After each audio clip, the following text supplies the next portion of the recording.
quite a few finishes with the deck, and as he says, this is probably his roughest matchup in the top 8, or at least close to it. Yeah, Punishing Maverick is a deck that really preys upon the fair decks of the format and has difficulty with the unfair decks. With that Punishing Grove interaction. Jacob, as the 3 seed, gets to play first. He will lead off on a Ponder from his tropical island. Yep, Jacob Wilson's definitely going to try and get a threat out early and protect it. This is definitely one of the matchups where he's going to have to play the aggro control route. He's not going to be able to go full race mode, and he's not necessarily going to be able to hold full control, especially against the inevitability that Punishing Fire gives Shawn. All right, so from Shawn, he will also have a 1-drop. This is Noble Hierarch, so it will accelerate him into possible turn 3 plays, especially in a matchup here where Jacob's trying to attack Shawn's mana.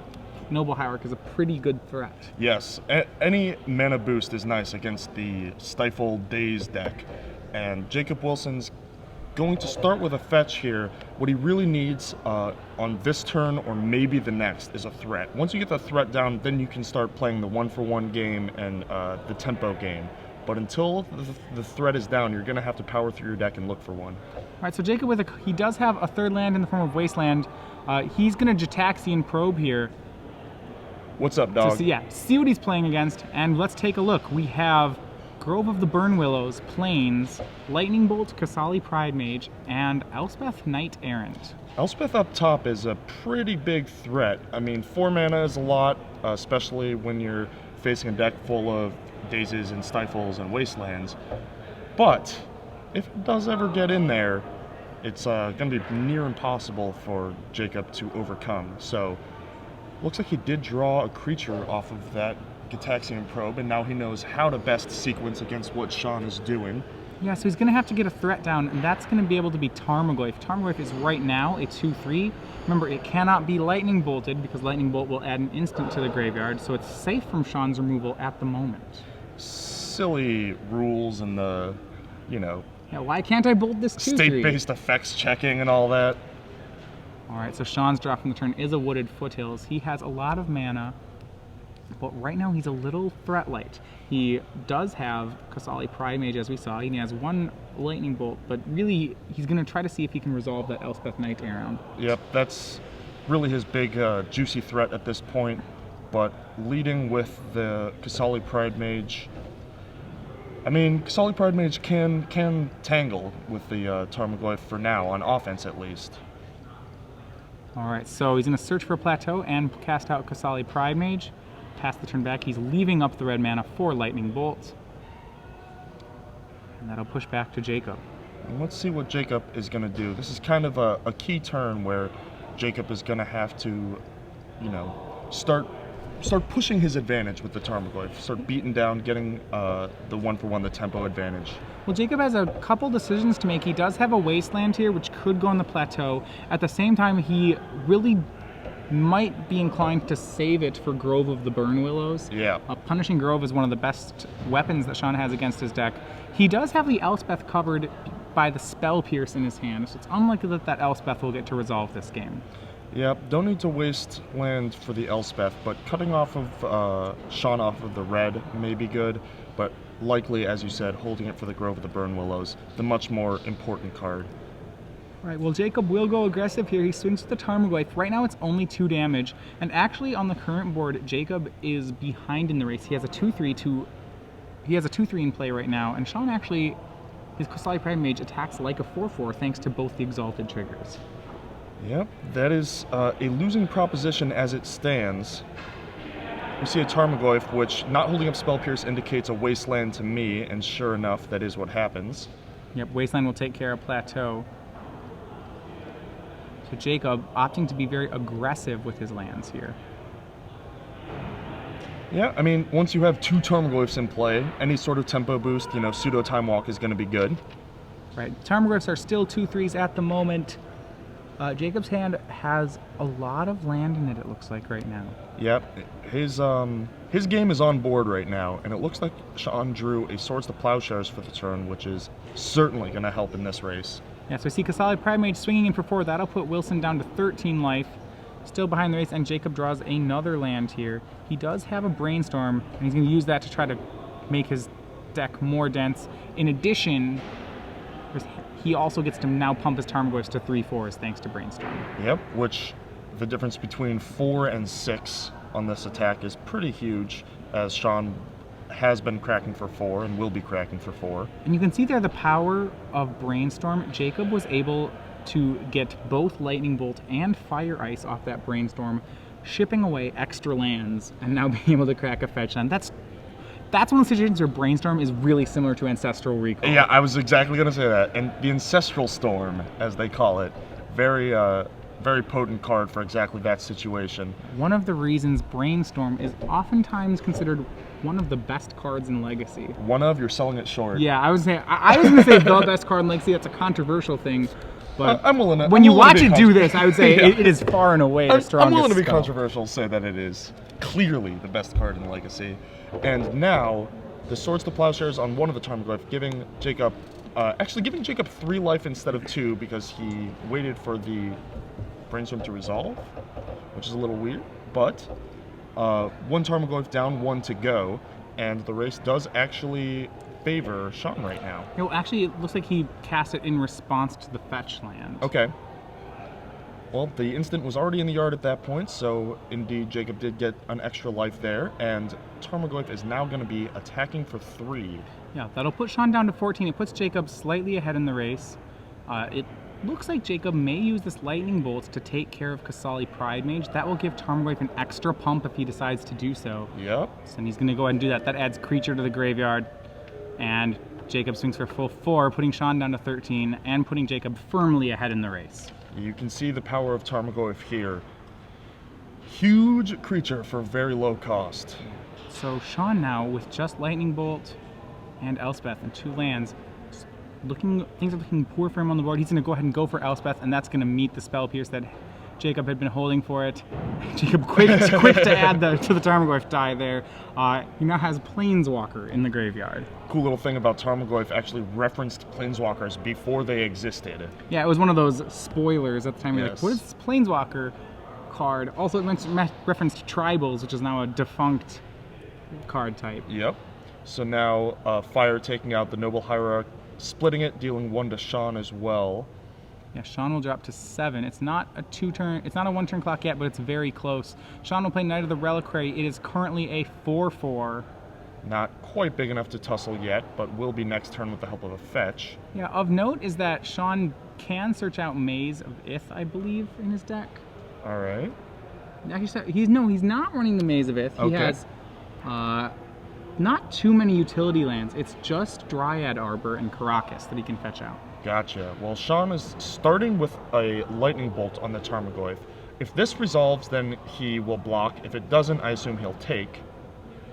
You'll see here, Jacob does have a Force of Will. He's going to go ahead and daze the Lightning Bolt. Yep, that works. Yeah, that seems like the clear play here. And now Shawn gonna take 5 down to 2, so really in burn range. Absolutely. Jacob making a land for the turn. 2 cards in hand remain. They are a land and a Force of Will. Both players basically playing off the board here, but Jacob with both the larger creature and the life total advantage. Yeah, Shawn being a 2 and not 1 is actually huge here because he can sacrifice a land to the Knight of the Reliquary for a fetch land and sacrifice that as well, giving him just enough to get over the Tarmogoyf's power. Yeah, that will make the Tarmogoyf a 6/6. So now Knight of the Reliquary actually threatens to be the bigger creature on the board. But likely not going to be allowed to attack at any point.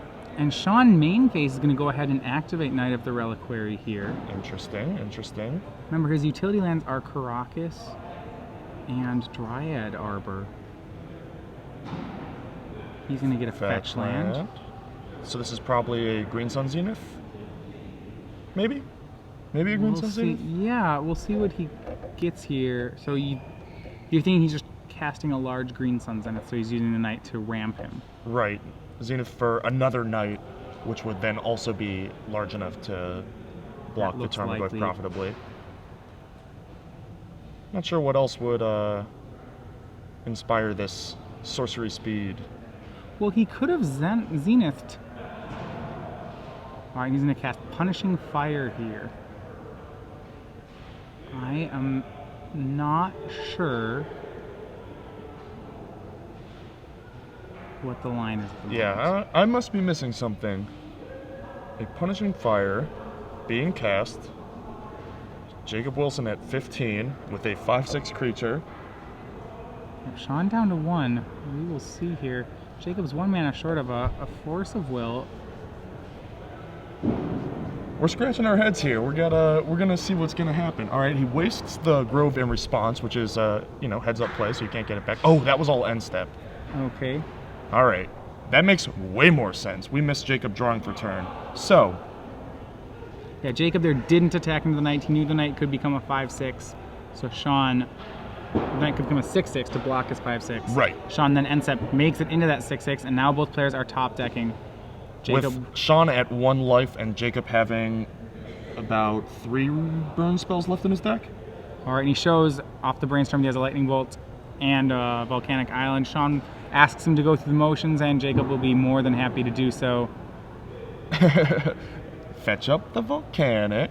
Shuffle present. Yeah, he's Lightning going to Bolt. Lightning Bolt Shawn. Okay. And that will be enough. Search up Glacial Chasm. Surprise. So Jacob Wilson wins the first game and will move to 1-0 in the top 8 match. Yeah. Jacob Wilson kind of doing what he was supposed to, you know?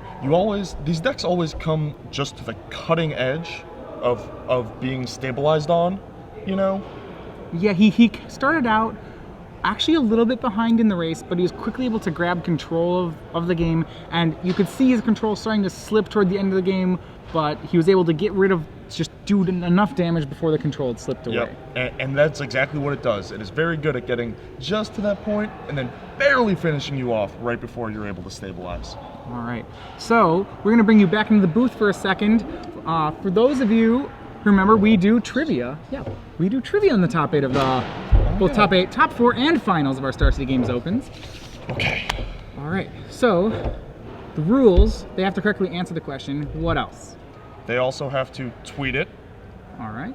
And they have to use a hashtag, which is SCG Premium. Now showing up on the bottom of your screen.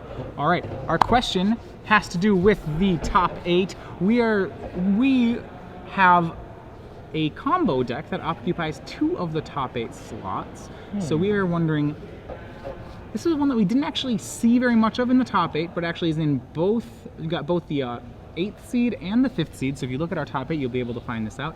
We were wondering, Cobalt Clamp. Could be Cobalt Clamp. That is the option. That is one of our legacy combo decks. But we were wondering what combo deck placed 2 copies into the top 8 here in Star City Games Legacy Open in Seattle. So if you know the answer, you have to tweet it with SCG Premium.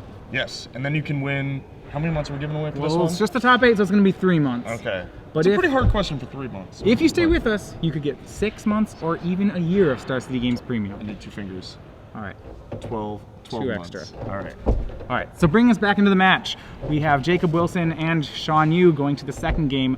Shawn will be in the play for this one. That gives him a lot more potential to kind of break free and stabilize in this matchup.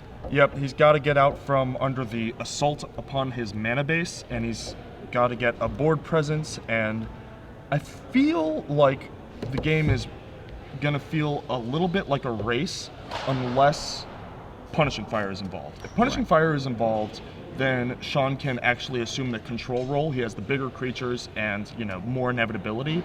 But until Punishing Grove shows up, I think that it's going to be more of a race where Jacob Wilson has more tempo cards and Shawn Yu may have the higher racing potential. So before we look at how Shawn's going to sideboard, let's look at how Jacob improves his tempo matchup in this matchup. He does have 2 Rough Tumbles in his board. Those can clean up some of the mana creatures that Shawn Yu has in his deck. He has both Noble Hierarchs and Kasali Pride Mages, but more importantly, Jacob has the standby of 3 Submerges, which come in this matchup. Excellent weapons to help tempo a green deck. Absolutely. I mean, it is a free pseudo removal spell that's actually sometimes even better than a removal spell because, you don't want to have to draw, say, a Noble Hierarch or a Wild Mikado later in the game. You can also do a cute little trick, which is in response to a fetch land or a Knight of the Reliquary activation, submerge the creature on top of the deck, and then it gets shuffled away and gone forever. Yeah, and in that situation, even if the player chooses not to find a land, they still actually have to shuffle their deck. Yes, so they still searched. They just missed. They forgot. So on top of, the key card here for Jacob in the deck is probably Tarmogoyf. It's the one card that's very hard for Shawn to remove. He just has the 4 swords. But what else? So he needs to watch out for Submerge, but he's on the play here. What does he do, though, to augment his strategy? We see he has some Thalias. He could be using those. He has a Pyroblast and a Red Blast. Yep, 1 Reb and 1 Pyro probably coming in. Thalia is very good against any of these decks that use a lot of cantrips and a lot of tempo-y cards, because if you just curve, especially from the play, like say a Wild Mikado into a Thalia, you're greatly hindering your opponent's ability to operate, especially in the early turns, while also being, very far ahead on board. Yeah, well, a lot of times Jacob will play at least 1, if not 2 non-creature spells every turn, so Thalia can really put a choke on his mana. Absolutely. The one extra weapon that Shawn has, if you look there, he has 1 Bojuka Bog as an extra land in this matchup. It can be boarded in as a way to shrink Tarmogoyfs or Nimble Mongoose at instant speed. Yeah, it is definitely a possibility. Yeah, he doesn't have one in the main. Sometimes you see people play 1 main, 1 board. It's certainly there for graveyard decks, but do you still like it against something like Rug Delver?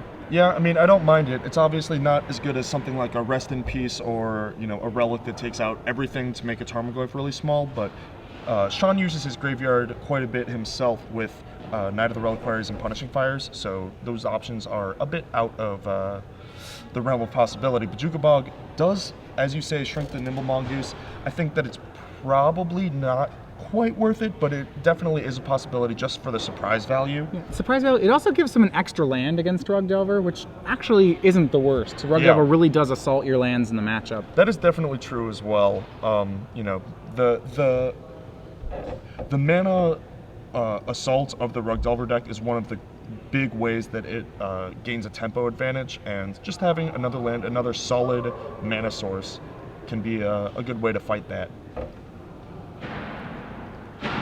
So when looking at some of the cards in the main, we saw game 1 there, Shawn had an Elspeth Knight Errant that ended up getting spell pierced.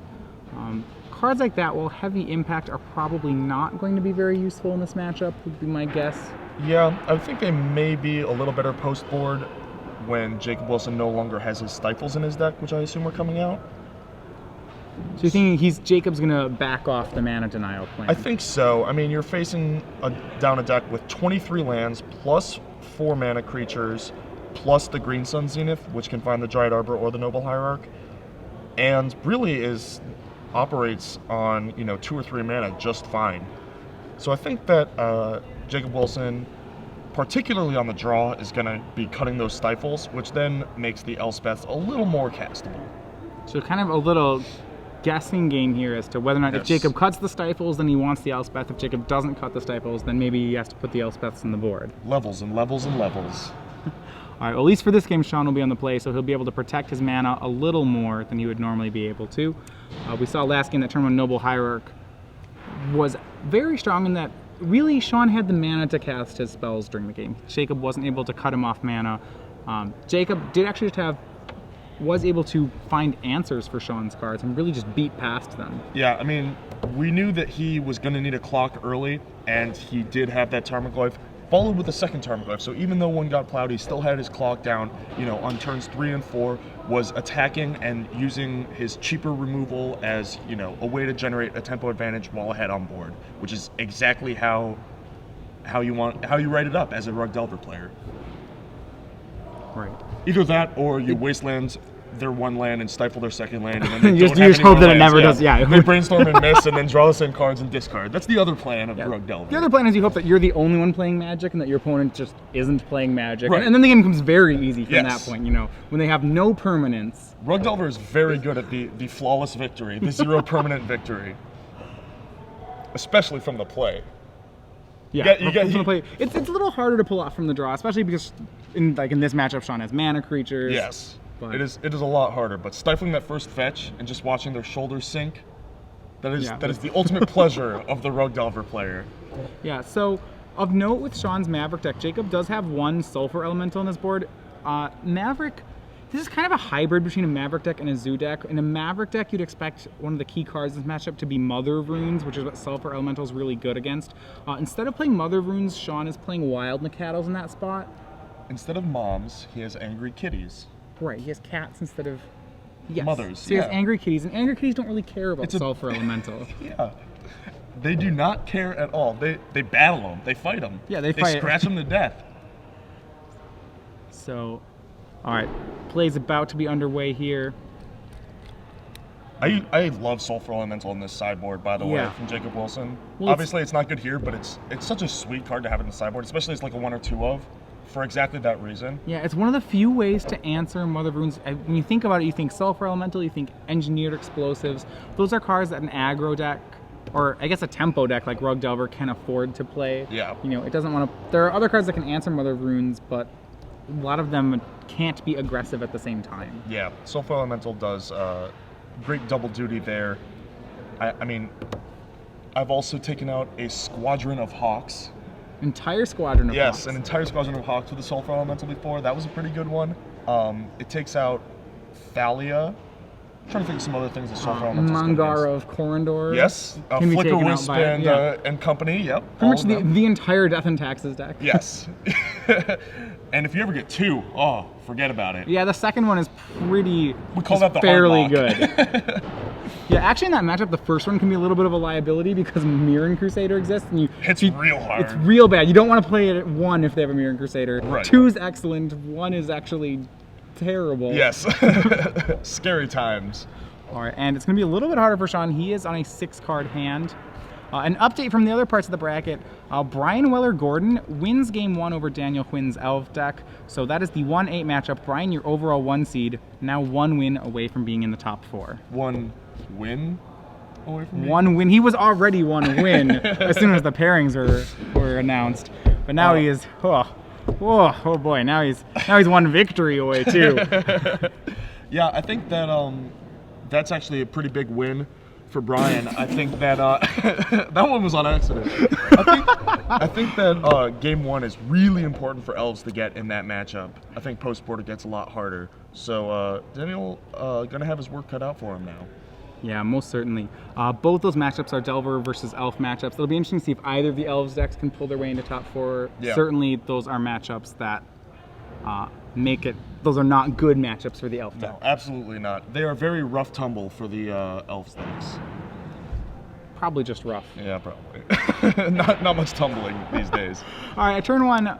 Windswept Heath is played by Shawn. He is on a 6-card hand. With no turn 1 play, not where Yeah. you want to be. But he does not fetch the land for it right away, not giving much respect to Jacob's Stifles. I think that post-board Wasteland is far more likely than Stifle, because you know the Wastelands are there, and there's a good chance the Stifles aren't. Okay, so he's choosing you. It's really that's that kind of catch-22 of Delver. It's hard to play around both Wasteland and Stifle at the same time. Exactly, and I think post-board, it's far more likely that you get Wastelanded than Stifled. Yeah, you know Wastelands will still be in the deck. Yeah. And Jacob will ponder. That does pretty much telegraph that there's no Stifle there. Remember, Jacob up 2 cards, so he can afford to play a little bit slower of a game here. He can try to 1-for-1 removal with Shawn and then just land a threat. He doesn't actually have to be as aggressive as he normally would. This is definitely true, but he is going to have to finish the game in some sort of timely fashion, as you know, the inevitability of the punishing growth is still there and still a very real thing for this matchup. All right, so from Shawn, we see 2nd Windswept Heath. Among other cards in his land, he has his Dryad Arbor, he has a Lightning Bolt, and he has a Wasteland. All right. Not the highest of impact cards there, but it looks like a Green Sun Zenith for 1 is going to start us off. Yeah, this is all being batched together. So Shawn cracked his 2 fetches, and now he's going to use the 2 mana to cast Green Sun on 1. Yeah, and Jacob Wilson is going to think in response to that. Yeah. Pretty good Daze spot, not necessarily the best Force of Will spot. Is going to let it resolve. Looks like Daze was not used here. It'll be interesting to see whether or not Jacob actually still has the Force of Wills in. I don't know if he may have one in his hand here, but a lot of times in these fair deck matchups, you see Rug Delver players cutting the Force of Wills post-board. Yeah, I mean, in the Swiss, sometimes you have to hedge against things like choke, but with perfect information of the deck lists, Jacob Wilson knows that there is no such thing in Shawn Yu's sideboard like that, so he is free to cut the Force of Wills if he so chooses. Jacob, however, it turns out did not cut the Force of Wills. He has one in his hand, but he is not scared of a green sun on one. That found Noble Hierarch. Jacob let that one resolve. It looks like he's just going to sit back and try to answer business spells here. Yeah, I think that from Jacob Wilson's perspective, there are a couple cards that really matter, that are really important. Those include Knight of the Reliquary, the Elspeths, and also the Scavenging Oozes as the game goes longer. All right, so 4 cards remain in Shawn's hand. Jacob's going to get a look at them. They are that Wasteland, Dryad Arbor, Lightning Bolt, and Knight of the Reliquary. Force of Will has a... Force of Will knows what it's home. countering right now. It's Yep. going to be the Knight of the Reliquary. So what Jacob's priorities here are, most likely, is he wants to make sure he continues to hit his land drops. Yep. And he's going to want some sort of clock. While Shawn doesn't have a Punishing Fire or a Grove of the Burn Willows yet, it's pretty like, that's the way that Jacob loses. That's the one Yes. thing he can't deal with right now. Yes. And it looks like he does actually have a Tarmogoyf and a couple of Submerges, so pretty strong hand for Jacob right now.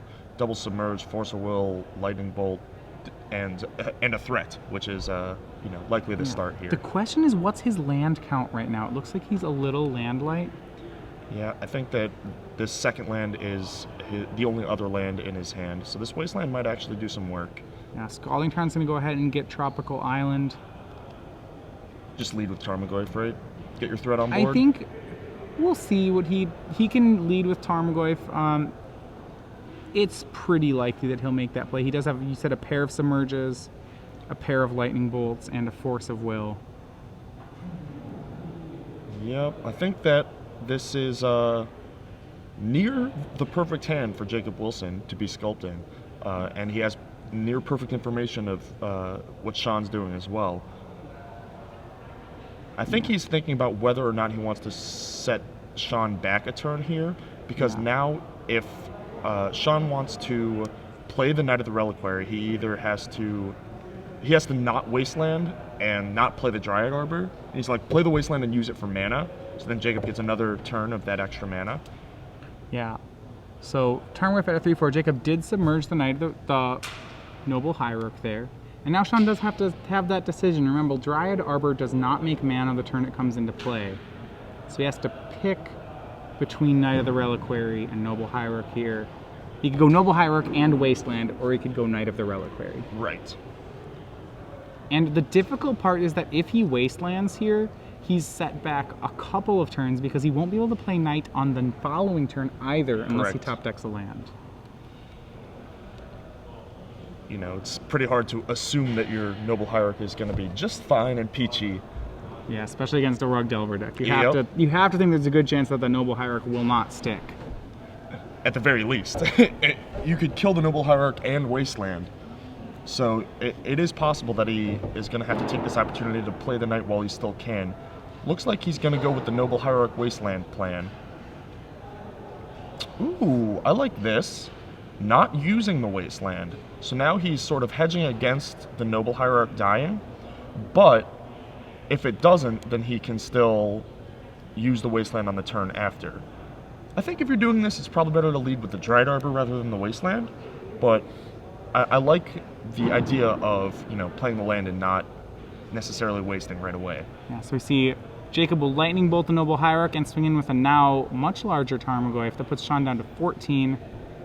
And his draw for the turn is going to be Engineered Explosives. So Engineered Explosives coming in from Shawn from the sideboard indicates that Shawn is trying to assume the control role.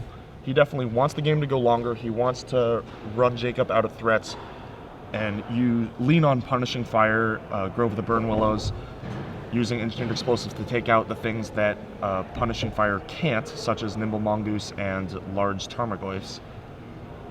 Now Jacob has a bit of a decision here. Shawn is tapped out for Knight of the Reliquary. Jacob does have Force of Will plus a blue spell, so he could counter it.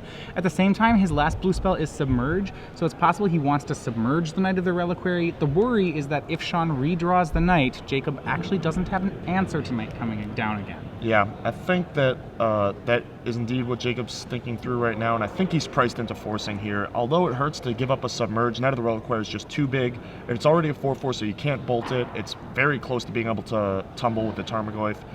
sure enough, Force of Will removing Submerge from Jacob Wilson. All right, the draw for the turn is a Wasteland for Jacob.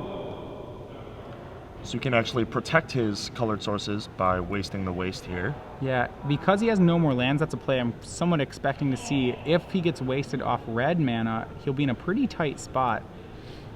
Right now he's winning the race. He has Shawn down to 10, thanks to a Tarmogoyf hit. He can actually go waste the waste and bolt the Dryad Arbor, set Shawn back to 2 mana.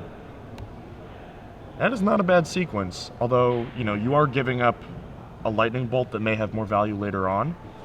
Yeah, so you're saying the question is whether or not he wants the Lightning Bolt to deny mana, or whether he just wants it to take 3 life from Shawn. Exactly. How important is Dryad Arbor right now? Right. How important is that 3rd mana? And it does represent the 4th mana also. Yeah. So you're keeping him off of, Knight without a land and Elspeth without 2. So important enough that Jacob does bolt a Dryad Arbor. Shawn responds with an Engineered Explosives on 2 and passes the turn back. The remaining 2 cards in his hand are both Punishing Fire and Lightning Bolt, so he has a fistful of burn here. Ooh, and Delver. Yeah, Jacob hits him down to 6, casts Delver of Secrets. Shawn drawing Swords to Plowshares. All right. So it was going to be that he was going to have to take, a full turn to blow up the Tarmogoyf and then another mana to deal with the Delver, but with Swords to Plowshares off the top, he can actually go Plow, Bolt, and just let the Engineered Explosive chill around for the next Goyf. Yeah, it's a little, right. And so this may give him a much better line. He could have cracked the Engineered Explosives on 2, but then he would have lost to Lightning Bolt and a flipped Delver. So now he's able to clear Jacob's board. It is a little awkward that he has an Engineered Explosives just yes. sitting around on 2, but he's stabilized. It's not the most, economically sound play, but the Engineered Sulfur Elemental does come down. Surprise, surprise, but it does get punished right away. And now we enter top deck mode with an Engineered Explosives at 2 versus a couple of cards. Yeah, now Jacob has a Lightning Bolt in his hand, so he's actually 3 damage away from winning the game here. But Shawn is Grove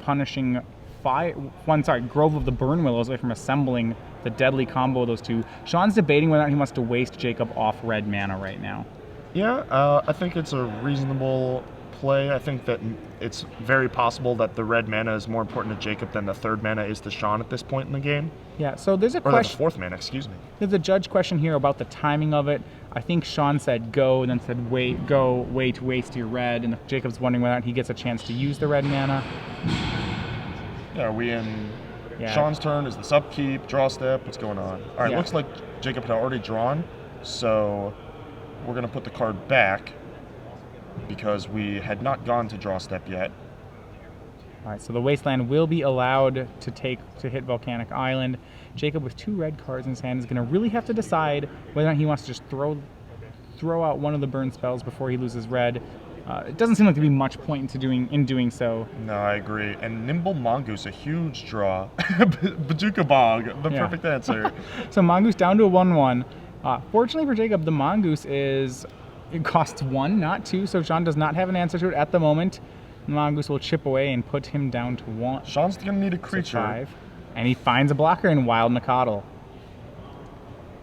Who wins, cats or mongoose? Well, it depends on, they either trade or the cats win. Mostly, okay. I think in nature, cats would win. Cats beat mongoose, right? Mongoose beats snake. Snake beats cat. Mongoose would beat snake. Snake beats mouse, but cat beats mouse also. Mouse isn't very good at this game. Yeah, mouse is really bad. Mouse beats AJ, I'll tell you that much. I do not like mice. All right, Windswept Heath is the 5th land for Shawn. All right, so there was a red land drawn for Jacob there, so the Lightning Bolt is going to go upstairs, and then the other Lightning Bolt upstairs. Jacob cleans it up real nicely. Yeah, he finds those last 2 Lightning Bolts to finish off Shawn. Shawn was able to stabilize on board, but he had taken too much damage from the early game. Weird how Rug Delver keeps doing that. Yes, he just hangs on for those last few points. So Jacob will move into the semifinals, where he will face the winner of Henry Romero and Michael Eads. That's going to be, so his opponent will be either Affinity or Shardless Bug. Yeah, so Shardless Bug, kind of, the deck du jour of last year, and Affinity, the deck du jour of Standard and Block 6 years ago.